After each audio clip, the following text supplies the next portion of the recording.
Príjemný dobrý večer. Po štvrtýkrát vás vítame v zdravotníckom okienku, môžeme to tak nazvať, vo vysielaní televízie Naša. Tentokrát, ako ste počuli, sme sa zamerali na to, že budeme propagovať postupy, ktoré by sa mali správne riešiť pri vysokých horúčkach malých detí. Viete, je vírusové obdobie. O vírusoch sme rozprávali pred týždňom s pánom profesorom Pavlom Jarčuškom. Takže vieme, že teraz niečo predsa len vo vzduchu beží, aj keď momentálne mám taký pocit, že sú skôr zamerané na tráviaci trakt a bohužiaľ, alebo chvála Bohu, netrvajú dlho, napriek tomu sú veľmi nepríjemné. Ešte raz teda dovolte, aby som vás privítal a takisto privítal aj nášho dnešného hostia, ktorého sme už spomínali. Je ňou hlavný lekár záchrannej služby Košice, doktorka Ľubica Bajorovská. Ľubi, ahoj. Ahoj. Takže dneska téma je jasná.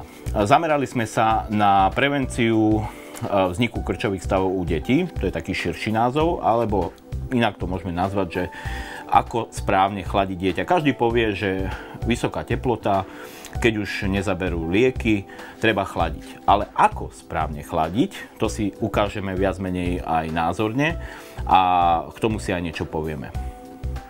Ľubi, povedzme teda niečo najprv k tým vysokým teplotám, ako je to s deťmi, tolerujú to lepšie, horšie, čo vlastne tú teplotu spôsobuje a ako proti nej účinne bojovať. Dobre, takže v detskom veku, v takom najčastejšom období od pol roka do tých 6 rokov, s takým výskytom maximálne teda okolo toho 2,5 roku až do 3, sa vyskytujú tzv.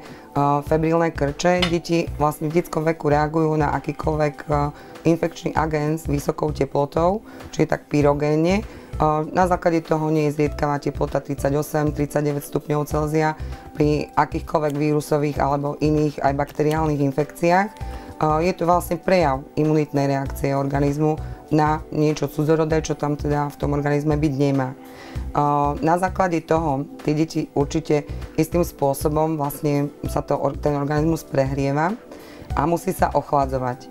Ochladzuje sa potením, práve tým potením stráca určité množstvo tekutín a deti tú zásobu majú úplne inú, ako majú dospelí. Čiže aj pri tej teplote, ktorá je vyššia, dochádza k takej strate tekutín, ak to dieťa odmieta prijímať, napríklad pre bolesti hrdielka, alebo pretože ho bolí brúško, akékoľvek tekutiny, tak vlastne dochádza rýchlejšiemu rozvoju straty tekutín k tzv. Dehydratácii. A tam všetky tie problémy vlastne začínajú a práve môžu vyústiť k tzv. Tým krčom z teplôt. Hovorí sa, že ten detský mozog predsa len ešte nie je tak adaptovaný na tú vysokú teplotu a dráždením tej vysokej teploty vlastne sa spúšťa celá kaskáda, ktorá môže vyústiť až do samotných krčov.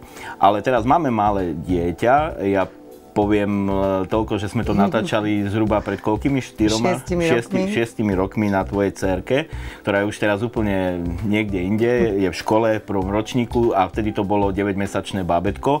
Tak poprosím režiu, aby nám pustila obrazový materiál a my to vlastne budeme komentovať. Čo vlastne robiť s takým dieťaťom? Takže ja by som povedala, že tie vysoké teploty a krče z teplot majú vlastne sezónny výskyt.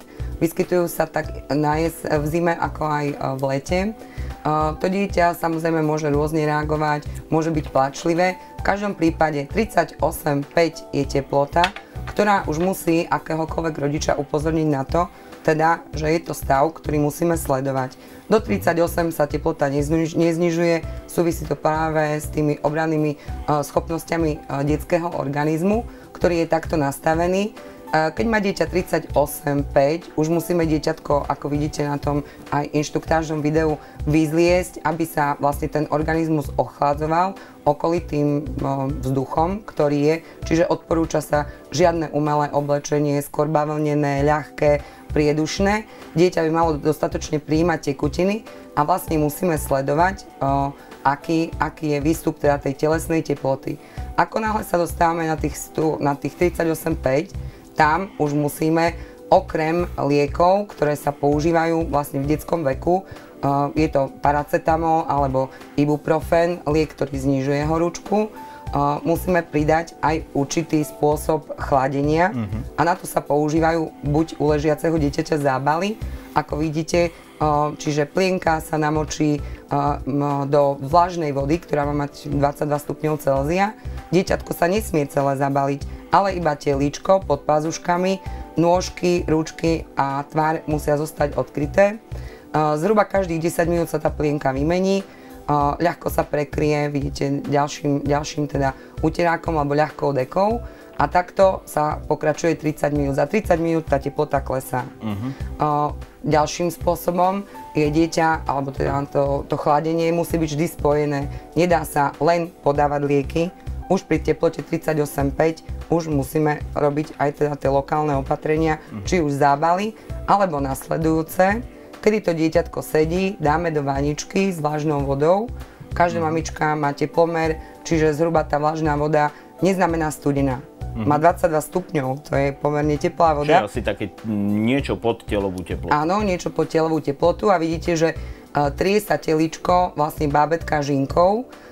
To účinkuje tak, že kožné cievy sa rozšíria a na základe toho vlastne sa lepšie odvádza teplo a klesá tá telesná teplota u dieťaťa. Tiež to treba urobiť tých 30 minút a zhruba skombinovať teda s tými liekmi proti teplote. Čiže vlastne jedná sa o kombináciu liečby fyzikálnej, to znamená podporením vyparovania a takisto aj ochladzovania, áno, a takisto aj medikamentóznej. Takže toto by malo zabrať. Čo v prípade, keď, dajme tomu, nechce rodič treba zdať nejakú medikamentóznu liečbu, fungujú aj nejaké babské recepty? Tá medikamentózna, tu by som úplne nepotierala, pretože deti sú typické tým, že za 10 minút dokážu mať telesnú teplotu na úrovni 40 stupňov Celzia. Tie zábaly patria práve medzi tie babské recepty, čiže to by som nepodceňovala.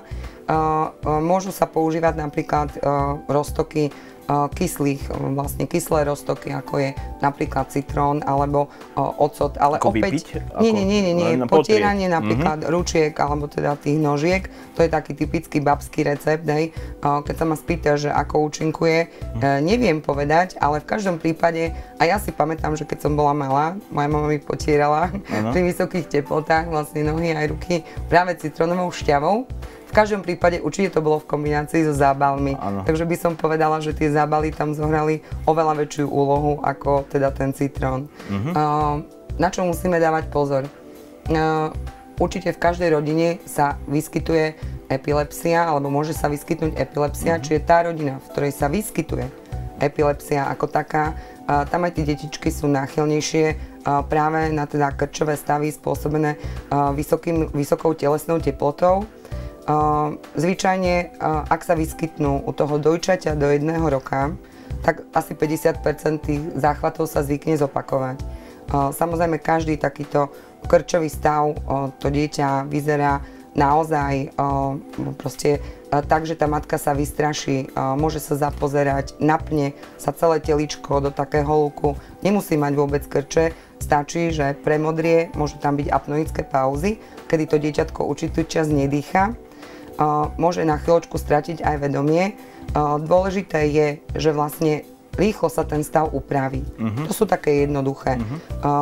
Po každých, ale tých krčoch musí to dieťa byť vyšetrené v nemocnici, pretože nielen teplota môže byť príčinou vlastne takéhoto stavu. Ak sa vyskytnú v tom veku do 2,5 roka, tak sa naozaj zriedkavo zopakujú v nejakých 20%, ale to dieťa je vždy sledované. Čiže keď sa pýtaš na nejaké iné lieky, ktoré sa používajú, ako je diazepam, liek, ktorý v podstate utlmuje krčovú aktivitu mozgu, neodporúča sa ho používať paušálne, ale vždy až po tom prvom vyšetrení, kedy to dieťa naozaj už je náchylné a malo takúto epizódu, tak už vlastne ten pediatr aj naordinuje túto liečbu pri teplotách, ktoré sú vysoké. Dobre, ďakujem veľmi pekne. Ja si myslím, že absolútne vyčerpávajúce informácie. Ak by ste k tejto bez pochyby zaujímavej téme mali nejaké doplňujúce otázky, poprosím vás, adresujte ich cestou buď klasickej pošty na adresu Hviezdoslava 6, televízia Naša, alebo na e-mailovú adresu, ktorá je lekar@naša.sk, alebo bez diakritiky samozrejme lekar@nasa.sk. V tejto chvíli mi dovolte, aby som poďakoval doktorke Ľubici Bajerovskej, hlavnému lekárovi záchrannej služby, za to, že prijala pozvanie. Je to taký z tých stabilnejších hostí, s ktorou sa budeme stretávať pravidelne. Ďakujem veľmi pekne za informácie a za to, že si prišla. No a vám ostatným prajem ešte príjemné sledovanie programu, utorkového programu televízie Naša.